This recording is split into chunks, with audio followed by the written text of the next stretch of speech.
परमात्मा से है मेरी आत्मा, अब चल कर ले मिलन। परमानंद का अनुभव कर, ओ परमानंद का अनुभव कर, तू धन्य बना जीवन। ज्योति बिंदु परमात्मा से है मेरी आत्मा, अब चल कर ले मिलन। अब चल कर ले मिलन, अब चल कर ले मिलन। ओम शांति। हे आत्मा, हे मनुष्य,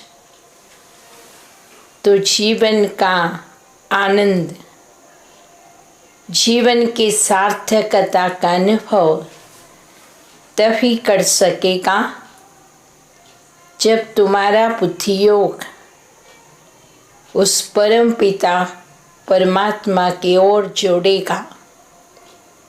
हर कोई इस दुनिया में चाहता है कि हमें हमेशा ही परमात्मा के साथ जुड़े रहे, लेकिन कैसे जुड़े रहे, क्या करे उसके लिए साधना। आखिर परमात्मा है कौन, ये प्रश्न ही रह गया है। कई प्रकार के भक्ति के आचरण करते हैं, व्रत नियम आदि करते हैं, परमात्मा में विश्वास श्रद्धा रख करके, लेकिन फिर भी जितनी प्राप्ति का अनुभव होना चाहिए वो नहीं हो पा रहा है। कई घटनाएं, कई मुसीबत की घड़ियों में मनुष्य अंदर से प्राणी टूट जाता है, अंदर से बेसहारा अनुभव करता है। लेकिन अगर परमात्मा को यथार्थ रीति जान ले, उनसे सर्व संबंध जोड़ ले, तो कभी भी वो अकेलेपन का अनुभव नहीं करेगा। दुनिया में चाहे सारे ही संबंधी मनुष्य प्राणी दूर हो जाए, लेकिन एक परमात्मा के साथ सर्व संबंध निभाने की युक्ति अगर पता है तो अवश्य वो उसके मिलन का, परमानंद का अनुभव करेगा। लेकिन आप देखते हैं परमात्मा के विषय में बहुत सारे विचार भेद हैं। किसी ने कहा परमात्मा सर्वव्यापी है, अणुरेणु तृणकाष्ठ, हर प्राणी में, पशु में, हर जगह परमात्मा व्यापक है। किसी ने कहा आत्मा ही परमात्मा है, आत्माएं जाकर के परमात्मा में विलीन होती हैं। ऐसे आप दिखेंगे दुनिया में जितने भी मत हैं, कहा जाता है as many mouths so many opinions. जितने भी मुख हैं उतने अभिप्राय हैं, उतने विचार भेद हैं। तो मनुष्य जो परमात्मा की खोज में निकला है, बुद्धिजीवी है, वो सोच में पड़ जाता है आखिर किसे माने किसे नहीं माने, कौन सी बात सत्य है कौन सी बात असत्य है, निर्णय नहीं कर पाता है। जैसे आपने वो कहानी सुना है, 5 अंधों ने एक हाथी को टच किया, एक एक हाथी के अंग को टच किया और हाथी कैसे रही, तो एक अंधा जो हाथी के पीठ पर स्पर्श किया, उसने कहा हाथी दीवार जैसा है। किसी ने हाथी के पूंछ पकड़ लिया और कहा हाथी रस्सी के जैसे है, और किसी ने हाथी के पैर पकड़ लिया, कहा हाथी स्तंभ जैसा है। बड़े बड़े कान हाथी के कोई अंधे ने पकड़ लिया, कहा हाथी सूप जैसे है। हाथी तो टोटली अलग है, उसका अस्तित्व ही अलग है। लेकिन अंधे जिनके आंखें नहीं थे, दृष्टिहीन थे, उन्होंने एक एक हाथी के अंग को स्पर्श करते हुए उनको जो अनुभव में आया उसका वर्णन रखा कि हाथी ऐसे है। यही हालत परमात्मा के विषय में भी हो गया है। जैसे तीसरा नेत्र मनुष्य को नहीं है, दो चर्म चक्षु आंखें होते हुए भी तीसरे नेत्र के अभाव में मनुष्य को जो समझ में आया, कहते आया, जितने भी देवताएं हैं, चाहे राम कृष्ण विष्णु शंकर ब्रह्मा, जितने भी देवताएं हैं उनको भी परमात्मा कहा, और जितने भी धर्म स्थापक हैं उनको भगवान का टाइटल दिया। अभी सत्य भगवान कौन हो सकता है, जबकि कहा जाता God is one, God is truth. उसको ही उल्टा करके किसी ने कह दिया ट्रुथ इज गॉड, सत्य ही भगवान है। भगवान सत्य है ये तो ठीक है, सत्य ही भगवान नहीं हो सकता। सत्य एक जीवन का मूल्य है, और भगवान इस सृष्टि के ऊपर एक मालिक है, विश्व का मालिक। भगवान कौन हो सकता है?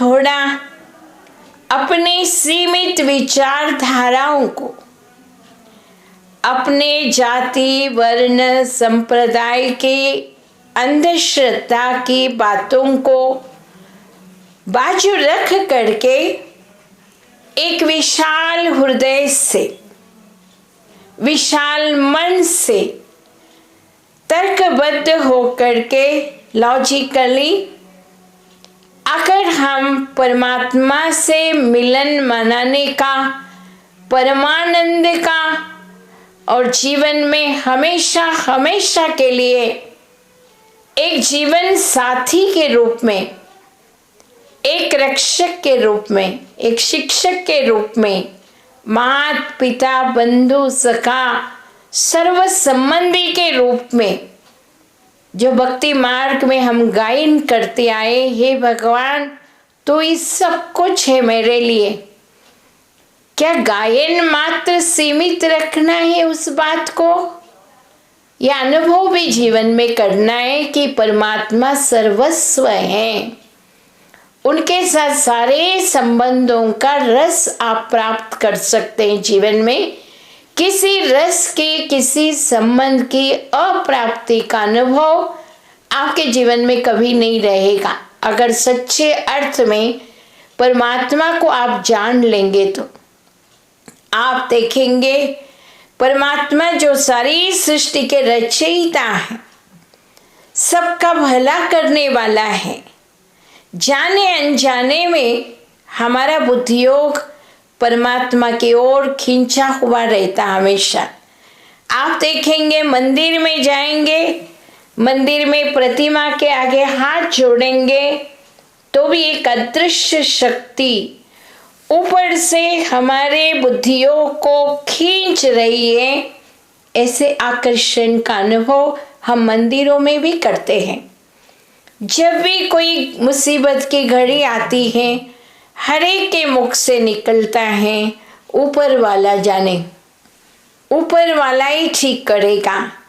हमारी दृष्टि न केवल स्थूल दृष्टि, हमारा बुद्धि योग ऊपर खींचा हुआ अनुभव करते हैं हम, क्योंकि वो सत्ता, वो शक्ति, वो प्यारे परमात्मा ऊपर है, ऐसे हमारा मन मानता है।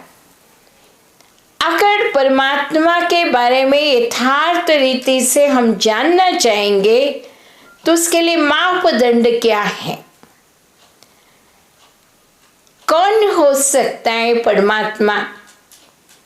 परमात्मा वही हो सकता है जो सर्वमान्य हो। सारे ही विश्व की आत्माएं, वो किसी भी धर्म, पंथ, संप्रदाय के संबंध क्यों न रखते हो, लेकिन सारे ही विश्व की आत्माएं उस विश्व के मालिक को स्वीकार करें, हाँ यही परमात्मा है, तभी हम उनको परमात्मा कह सकते। परमात्मा उनको कह सकते हैं जो सर्वोपरे हैं। इन सब बातों से, दुख से, सुख से, बीमारी से, जन्म मरण से, हर बात से वो मुक्त हैं, मुक्ति दाता हैं, सर्वोपरे हैं, तभी उनको परमात्मा कहा जाएगा। परमात्मा वही हो सकता जो सर्वज्ञ है, सब कुछ जानता है, सृष्टि के आदि मध्य अंत, त्रिकाल का ज्ञान रखने वाला त्रिकालदर्शी ही परमात्मा हो सकता, जो सर्व गुणों का भंडार है। आप देखेंगे मनुष्य में किसी में कोई गुण होता, किसी में कोई गुण, सर्व गुणों से संपन्न कलिकाल में कोई व्यक्ति नहीं होता है, लेकिन परमात्मा सर्व गुणों का भंडार है, सागर कहा जाता। वो कौन हो सकता है? अगर आप कहेंगे श्री राम परमात्मा है, तो मैं वाद विवाद करूंगी, नहीं नहीं श्री कृष्ण परमात्मा है। एक हंसी की बात सुनाते हैं, गुजरात में ऐसे आमने सामने रोड के इस तरफ श्री राम जी का मंदिर है, इस तरफ श्री कृष्ण का मंदिर है। विचित्र बात, श्री कृष्ण और श्री राम ने कभी झगड़ा नहीं किए होंगे, लेकिन जब श्री कृष्ण के मंदिर में धूप लगता है, आरती उतारते हैं, तो श्री राम के मंदिर के पुजारी श्री राम के मूर्ति के नाक में कपूस रखता है। वो सोचता है मेरा श्री राम श्री कृष्ण से बड़ा है, उनके धूप का सुगंध मेरे श्री राम के नाक को नहीं लगे। देखिए मनुष्य का बुद्धियों कहाँ तक गिरा हुआ है। लेकिन आप देखेंगे श्री राम ने भी शिवलिंग की प्रतिष्ठापना की, पूजा किया, ऐसे शास्त्रों में वर्णित है।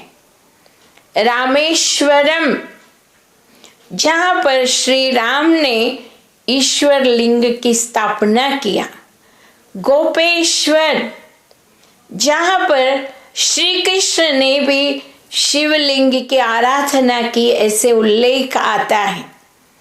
भारत में पूजे जाने वाले 12 ज्योतिर्लिंग विविध रूप से, भिन्न भिन्न नामों से अपने कर्तव्य की पुष्टि करते हैं। सोमनाथ, सोमेश्वर जो गुजरात में है, सोमेश्वर यानी सोमरस ज्ञान का पिलाने वाला ईश्वर, जिसको सोमेश्वर के रूप में पूजते आए। पशुपतिनाथ, नेपाल का, पशुओं के जैसे मनुष्यों को श्रेष्ठ बनाने वाला नाथ यानी मालिक, वो परमात्मा है। आप देखेंगे गोपेश्वर हो, रामेश्वर हो, यही सूचना करते हैं कि देवताओं से भी ऊपर, देवों का भी देव महादेव एक परमात्मा शिव ही है, जो द्वादश ज्योतिर्लिंग के रूप में विविध नामों से पूजा जाता है। जैसे देखेंगे माइलस्टोन्स होते हैं, इतने माइल आके आए, वो पता लगने के लिए माइलस्टोन पर लिखा हुआ होता है। हर एक डॉक्टर के घर के आके लिखा हुआ होता है ये किस अंग का डॉक्टर है। वैसे डॉक्टर MBBS के भी होते, आयुर्वेद के भी होते, होम्योपैथी के भी होते, लेकिन जिसमें स्पेशलाइज्ड है, आप देखेंगे हृदय रोग तज्ञ कार्डियोलॉजिस्ट लिखा हुआ है, क्योंकि उसमें स्पेशलाइज्ड है। पीडियाट्रिक बच्चों का डॉक्टर है वो, ऑप्थेल्मिस्ट आंखों का डॉक्टर है वो। ऐसे आप देखेंगे हर अंग के एक एक स्पेशलाइजेशन वाले डॉक्टर का बोर्ड पर लिखा हुआ होता। वो उनके कर्तव्य, उनकी विशेषता का परिचय देते हैं। ऐसे ही भारत में पूजे जाने वाले लाखों शिवलिंग अलग अलग कर्तव्य की परिचय देने वाले हैं।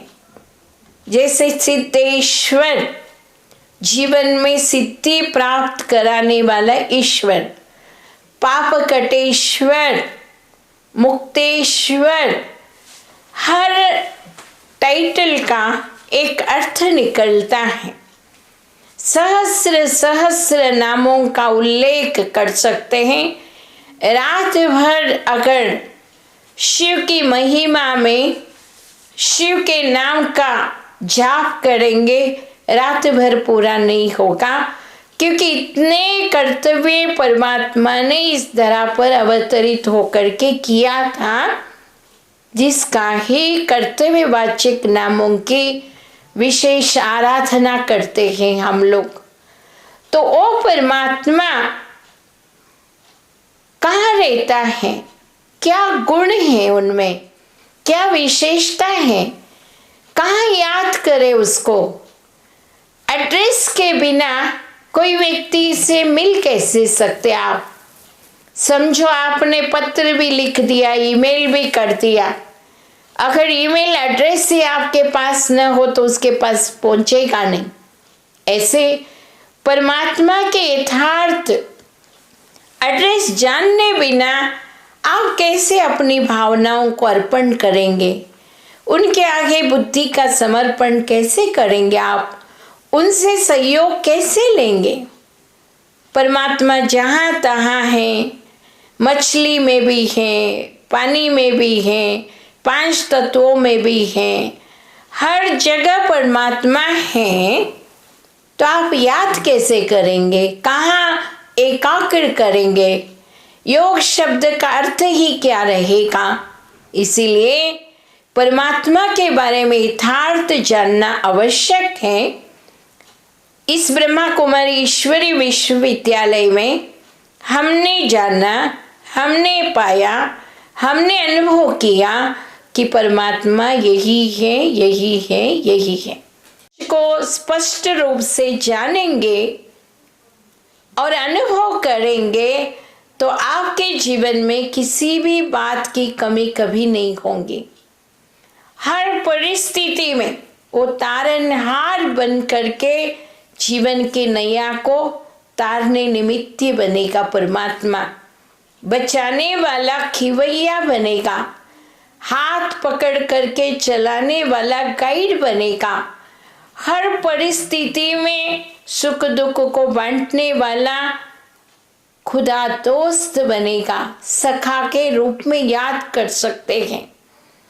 कभी माँ बन करके आपको गोदी में निश्चिंत करेगा, बाप बन करके आपकी पालना करेगा, शिक्षक बन करके आपको अच्छी अच्छी बातों की शिक्षा देगा, सतगुरु बन करके आपको यथार्थ मुक्ति, जीवन मुक्ति की राह बताएगा। इतनी महिमा परमात्मा की है, अनंत महिमा के योग्य ओ परमात्मा है। तो ओ परमात्मा निराकार ज्योति बिंदु स्वरूप है। निराकार शब्द सुनते ही हमारे मन में अलग भावनाएं पैदा होते हैं। निराकार का अर्थ आकार नहीं, ऐसे नहीं जैसे हम आत्माओं को शारीरिक रूप है, 5 तत्वों का शरीर हर एक पात्रधारी को मिला हुआ है, ऐसे परमात्मा को शारीरिक रूप नहीं है। कभी भी हमने नहीं सुना कि परमात्मा का जन्म फलाने माता के गर्भ से हुआ, इसीलिए उनको कहते अयोनिज। योनि के द्वारा उनका जन्म नहीं होता है। अभोक्ता, सुख दुख मीठा कड़वा इन चीजों से वो निर्लिप्त है, भोगता नहीं है सुख दुख, इसीलिए कहा गया अभोक्ता। अजन्मा, हमारे जैसे जन्म मरण के चक्कर में नहीं आता है, इसीलिए कहा मृत्युंजय। मृत्यु को जिसने जीत लिया है वो है मृत्युंजय। ऐसे आप देखेंगे अकाय, अशरीरी, जिसको शरीर ही नहीं है। सोचिए एक सेकंड के लिए, परमात्मा को भी हमारे जैसे शरीर होता तो अवश्य प्रश्न उठता, उनके माता पिता कौन, जन्म कहाँ हुआ, कब हुआ, किस रूप में हुआ, किस जाति कुल धर्म में हुआ, ये सब पीछे परमात्मा के दुम्ब लग जाते थे। इसीलिए परमात्मा इन सब से मुक्त मुक्तेश्वर है। अजन्मा, अभोक्ता, अयोनिज, अकाय, अशरीरी, ओ परमात्मा ज्योति बिंदु है। रूप अवश्य है परमात्मा को, बिना रूप के याद कैसे करेंगे, लेकिन साकार शरीरधारी का रूप उनको नहीं है। तो परमात्मा परम ज्योति है, सूक्ष्माति सूक्ष्म ज्योति बिंदु स्वरूप, पिन पॉइंट ऑफ लाइट। सूक्ष्म डेफिनेशन परमात्मा के लिए कहते ओशन इन ए पॉइंट। सागर है गुणों का, लेकिन रूप उनका ज्योति बिंदु है। सूक्ष्माति सूक्ष्म शक्ति है, वो परमोच्च शक्ति है। ओ परमोच्च शक्ति परमात्मा रहते कहाँ है? 3 लोक के चित्र में हमने जाना, इस धरा पर, इस सृष्टि नाटक के अंदर नीचे स्थूल लोक यानी साकार सृष्टि बसी हुई है, जहाँ पर हम आत्माएं ये शरीर रूपी वस्त्र धारण कर पार्ट बजा रहे हैं। इस नाटक में पुरुष स्त्री बन करके हम इस नाटक में पार्ट बजा रहे। पार्ट पूरा होगा तो जहाँ से आए थे वहाँ ऊपर जाएंगे। ओ शांति धाम, परम धाम, ब्रह्मांड, 7वें आसमान, उसी को कहते हैं निर्वाण धाम, निराकारी लोक। कितने नामों से संबोधित किया जाता है उस घर को, तो वो घर परमात्मा का निज धाम है, जो हम सभी आत्माओं का मूल घर है। ओ शांति धाम, ब्रह्मांड, जहाँ असीम शांति है, अनंत शांति शक्ति समाई हुई है। ओ परम धाम, जो सुनहरे लाल प्रकाश से युक्त है, ओ परमात्मा का मूल स्थान है। वहाँ परमात्मा प्यारे पिता रहते हैं शांति धाम में। तो हमारी बुद्धियों को परमात्मा के तरफ लगाना है तो पहले हमें ये निश्चय करना, ये जानना आवश्यक है, परमात्मा इधर कहीं नहीं, उनका घर शांति धाम है। जैसे लाइट बल्ब एक ही जगह होता है, बल्ब का प्रकाश सारे कमरे में फैला हुआ है, ऐसे परमात्मा ऊपर परम धाम में है, लेकिन उनके अंदर जो गुण शक्तियां हैं वो सारे सृष्टि पर, प्रकृति में, प्राणी पशुओं में, मनुष्य आत्माओं में वो गुण दिखाई देते हैं।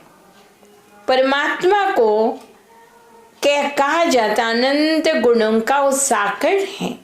जैसे कहते हैं ज्ञान का सागर है, वो अपरिमित ज्ञान का भंडार है परमात्मा। इतना तेरा है 80 वर्षों से, तो भी पूरा नहीं हुआ, इतना ज्ञान का भंडार है वो परमात्मा। सत्य ज्ञान देता है, ज्ञान यानी समझ, हर बात का समझ परमात्मा देता है। ज्ञान सागर है, फिर शांति का सागर है। परमात्मा शांति का सागर है और हम आत्माएं शांत स्वरूप है। परमात्मा आनंद का सागर है और हम आत्माएं आनंद स्वरूपी हैं। परमात्मा पवित्रता के सागर है और मैं आत्मा पवित्र स्वरूप हूँ।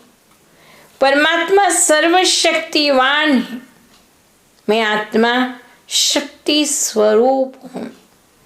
ऐसे आप देखेंगे परमात्मा की महिमा परम्पार है।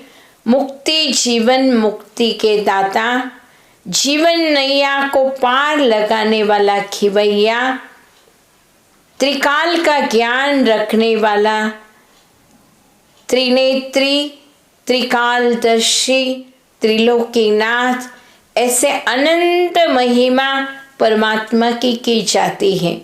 आत्मा जो शांति धाम निवासी है, उनको उनका नाम है शिव। शिव संस्कृत शब्द है। हर एक नाम का एक यथार्थ अर्थ होता है। किसी का नाम शांता देवी है तो शांति के गुण उनमें मौजूद है ऐसे माना जाता। लेकिन नाम रखते हैं माता पिता जन्म होते ही, कभी कभी हो सकता नाम के विरोध में भी संस्कार कईयों में होते हैं। जैसे कहते अमरनाथ की अर्थी जा रही है, नाम अमरनाथ है लेकिन वो मर गया तो उनकी अर्थी उठाया जा रहा है। लक्ष्मी धन देवी का नाम है लेकिन लक्ष्मी धूप में पत्थर फोड़ रही बेचारे जीवन यापन करने के लिए। ऐसे कई नाम हम देखते हैं। शारीरिक नाम पहचान के लिए रखा जाता, वो कभी कभी कर्तव्यवाचक नहीं होता है। लेकिन परमात्मा को शिव कहा गया। संस्कृत शिव शब्द का अर्थ होता है कल्याणकारी, मंगलकारी, शुभकारी। तो परमात्मा हमेशा ही कल्याण करने वाला है, कभी अकल्याण करता ही नहीं है। लेकिन मनुष्य दुखी होकर के अज्ञानवश कभी दुख होता है तो परमात्मा को भी डांटने लगता है कि वही सुख देता, वही दुख देता। सुख दुख दे करके नाच नचाने वाला वही है सूत्रधार, ऐसे कभी कभी मानते हैं।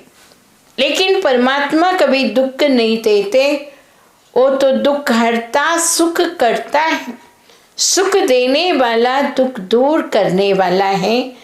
अनंत महिमा के धनी ओ परमात्मा शिव परमधाम निवासी है, जिसका ही यादगार हमने बहुत बड़ा शिवलिंग बना करके पूजा अर्चना करते आए। शिवलिंग आखिर क्या है? आप देखेंगे मनुष्यों के लिए पहचान के लिए कहेंगे स्त्रीलिंग, पुल्लिंग, नपुंसकलिंग। परमात्मा को क्या कहेंगे? वो स्त्री भी नहीं, पुरुष भी नहीं, उनको कहेंगे ज्योतिर्लिंगम। परमात्मा ज्योति के लक्षण वाला है। तो शिवलिंग के ऊपर वाला जो अंडाकार का होता है, अंडाकार वो जो लाइट फैलता है वो अंडाकार में फैलता है, लेकिन है वो ज्योतिर्बिंदु। लेकिन बड़े बड़े शिवलिंग हमने बनाए अपनी भावना प्रकट करने के लिए, पूजा के अनुकूल हो इसीलिए, लेकिन है तो परमात्मा ज्योति बिंदु। उन्हीं की पूजा हम करते। शिवरात्रि भी इसीलिए मनाते। कभी नहीं सुना होगा शंकर रात्रि। शंकर रात्रि कभी नहीं कहेंगे, क्योंकि शिव अलग है, शंकर अलग है। ये कभी हमने अंतर को समझने का प्रयास ही नहीं किया। शंकर त्रिमूर्तियों में एक है। ब्रह्मा, विष्णु, शंकर त्रिमूर्ति देवताएं हैं। ब्रह्मा देवताय नमः, विष्णु देवताय नमः, शंकर देवताय नमः, लास्ट में कहते शिव परमात्माय नमः। शिव को परमात्मा कहते और ये तीनों त्रिमूर्ति देवताओं को देवता कहते हैं। भक्ति मार्ग में भी हमने जो मंत्र उच्चारा उसके अर्थ को स्पष्ट जानेंगे तो अंतर का पता लगेगा। शिव और शंकर में कितना अंतर है। शंकर सूक्ष्म शरीरधारी है, विभूति भस्म धारण किया हुआ है, गले में सांप की माला पड़ी हुई है, हाथ में त्रिशूल है, डमरू है और आंखें बंद करके अर्धनेत्र से वो तपस्या कर रहा है। शंकर तपस्या कर रहा है, तपस्वी रूप में बैठा है।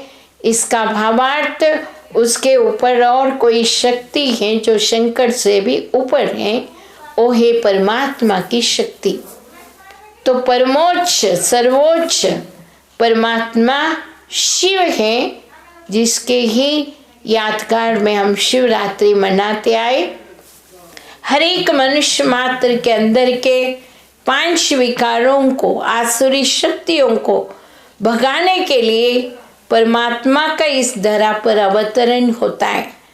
परमात्मा जो शांति धाम निवासी है, अखंड ज्ञान के भंडार हैं, लेकिन मानव मात्र के कल्याण करने के लिए उनको इस धरा पर आना पड़ता है। तो हम अपने जीवन के अनुभव के आधार पर और सत्य ज्ञान के आधार पर जो लाखों भाई बहनों के जीवन परिवर्तन इसके लिए निदर्शन है। सत्य परमात्मा का सत्य ज्ञान, सत्य परिचय, पहचान आपको देने में हमें अति हर्ष हो रहा है। इस बात को गंभीरता से आप सुने, समझे और अभी समय आ गया है उनके साथ संबंध जोड़ने का। इस बात को निर्लक्ष्य नहीं करें, इस बात की गहराई में जाने का, अनुभव करने का विशेष प्रयास करें, क्योंकि वो परमात्मा 1937 में सिंध कराची में पिता श्री ब्रह्मा बाबा, जिनके भाव चित्र आप देखते हैं, ईश्वरी विश्वविद्यालय के हर सेवा केंद्रों में, भाई बहनों के घरों में लाखों करोड़ों के अंदाज में उनके फोटो आप देख रहे हैं। पिता श्री ब्रह्मा बाबा को हम भगवान नहीं कहते, गॉड नहीं कहते, वो कोई हमारा गुरु नहीं है, उनकी पूजा भी हम नहीं करते हैं, वो पैर छूने भी नहीं देते थे बच्चों को, लेकिन उनके माध्यम से परमात्मा ये कार्य करा रहे। जैसे भगवत गीता के अंदर भगवान ने बच्चों को आश्वासन दिया कि जब जब धर्म की ग्लानि होती है, यदा यदा ही धर्मस्य ग्लानिर्भवति भारत, जब जब भारत में धर्म की ग्लानि होती है, तब तब धर्म की रक्षा करने के लिए मैं आता हूँ। लेकिन कैसे आता हूँ?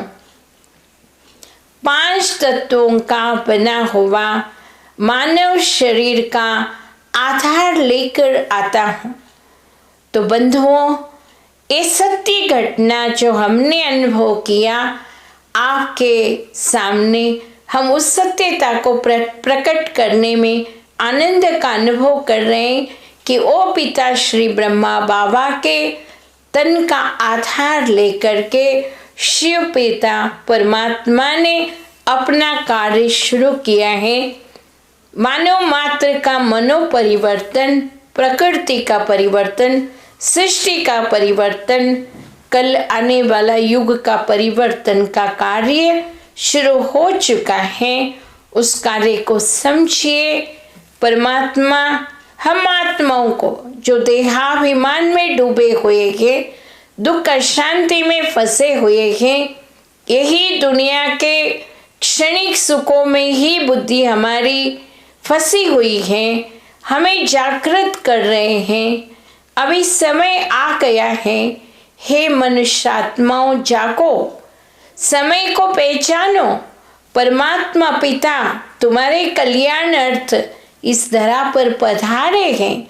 आंखें खोलो, अपनी बुद्धि को खुला करो, आप जानने का प्रयास करो कि ओ पिता परमात्मा शिव बाबा, शिव पिता जिसे प्यार से हम कहते हैं, ओ शिव पिता इस धरा पर ब्रह्मा बाबा के तन में प्रवेश होकर के ये सत्य ज्ञान हमें दे रहे हैं, मुक्ति जीवन मुक्ति का मार्ग दर्शा रहे हैं। अपने आप को जानो, आत्मा समझो। आत्मा समझेंगे तो ही बुद्धियोग परमात्मा से जोड़ सकेंगे। मैं फलानी हूँ, मैं फलाना हूँ, मैं गरीब हूँ, साहूकार हूँ, स्त्री हूँ, पुरुष हूँ, बुद्धिमान हूँ, शक्तिमान हूँ, विद्यावान हूँ, धनवान हूँ, इसी चक्कर में फंस करके परमात्मा से विमुख मत होइए। मैं एक छोटी सी बिंदु आत्मा हूँ। इस 5 तत्वों के शरीर के अंदर एक सूक्ष्म पुतला, आत्मा रूपी पुतले को नचाने वाला वो सूत्रधार ऊपर है। उस सूत्रधार के सूत्र अनुसार हम सब बंधे हुए हैं। इस धरा पर नाटक करने के लिए आए, लेकिन नाटक करते करते उस नाटक के डायरेक्टर को, निर्देशक को, मुख्य एक्टर को हम भूल ही गए हैं। जैसे देखेंगे रामायण का नाटक चल रहा है, सीता रो रही है और लोग जो सामने बैठे हैं उनके आंखों में भी अश्रु कई बार देखने को मिलता। नाटक के बाद भी अगर सीता कहे मैं महारानी सीता हूँ तो लोग हंसेंगे ना, अरे तू कैसे महारानी बनेगी, तुम तो नाटक में पार्ट बजाने के लिए थोड़े समय के लिए ड्रेस पहना, महारानी सीता बनी, लेकिन तुम सच्चे अर्थ में महारानी सीता नहीं हो। ऐसे ही हालत हम सब पात्रधारियों की हुई है, जो वहाँ से आए और सूत्रधार को ही भूल बैठे। यही दुनिया, यही बाल बच्चे, यही मकान दुकान, यही इसी दुनिया के क्षणिक सुखों को ही सदाकाल का सुख, सदाकाल रहने वाली दुनिया समझ करके इसी के चिंतन में हम डूबे हुए।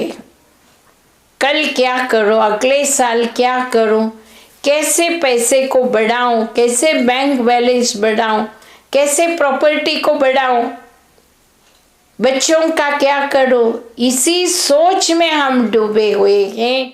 हे आत्माओं, अभी कयामत का समय आ गया। समय की घड़ी सूचना दे रही है, अभी बहुत समय के नज़दीक आ चुके हैं। इसीलिए वो कालों के काल महाकाल परमात्मा को जानिए, उनके साथ बुद्धि का संबंध जोड़िए, सब कुछ उस पिता परमात्मा को सौंप करके जीवन नैया तेरे हवाले, तू जैसे चाहिए वैसे चलाओ। हम निमित्त मात्र अपने जीवन नौका में चलते रहेंगे। ये परमात्मा के साथ संबंध जोड़ करके विशेष अपने मन को हमेशा शांत बैलेंस में रखिए, क्योंकि ये बहुत सुंदर सृष्टि नाटक बना हुआ है जिसमें हम पात्रधारी हैं।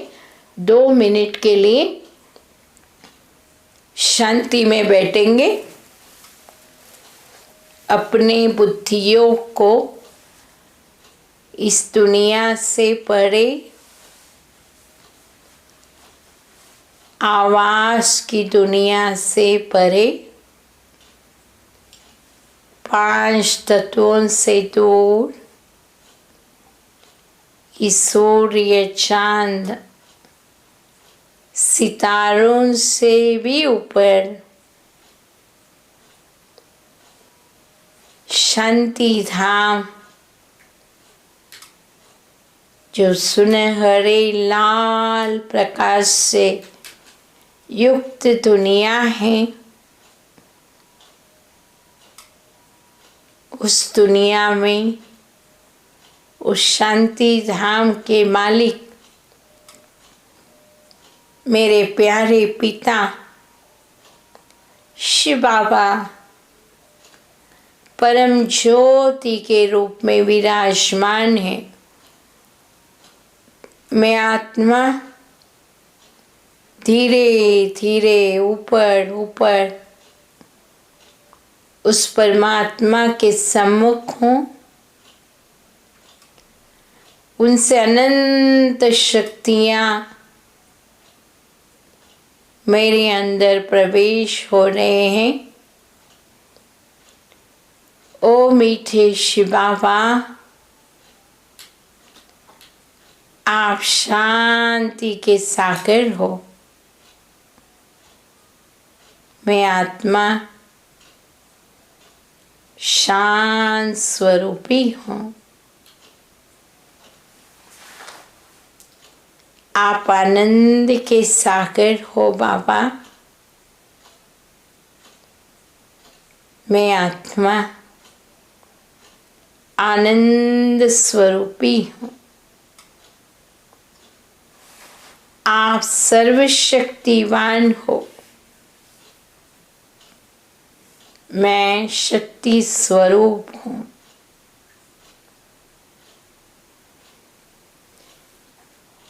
ओ मीठे बाबा, प्राण दान देने वाले बाबा,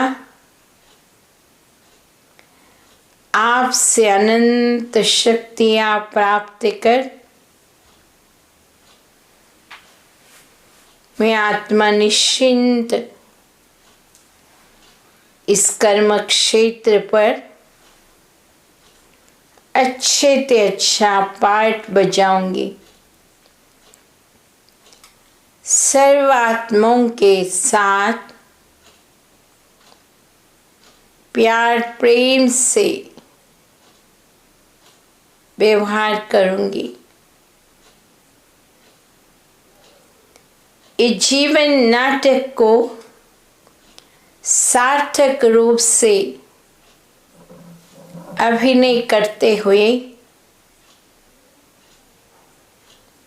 मैं आपकी याद में सुरक्षिता का तीर पहुंचूंगी।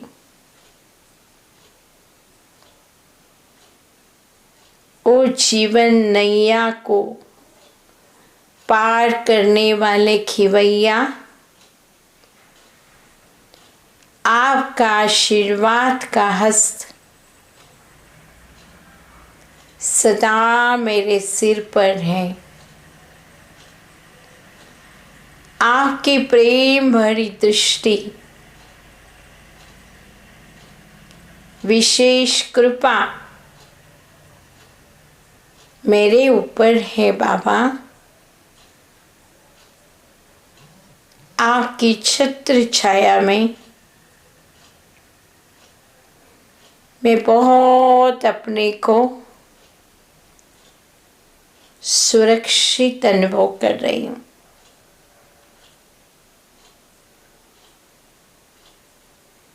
ओ जीवन के सहारे बाबा, आपका कितना न शुक्रिया अदा करूं।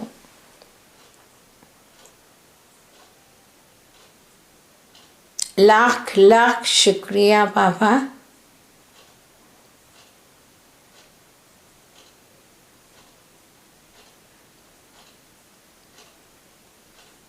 ओम शांति।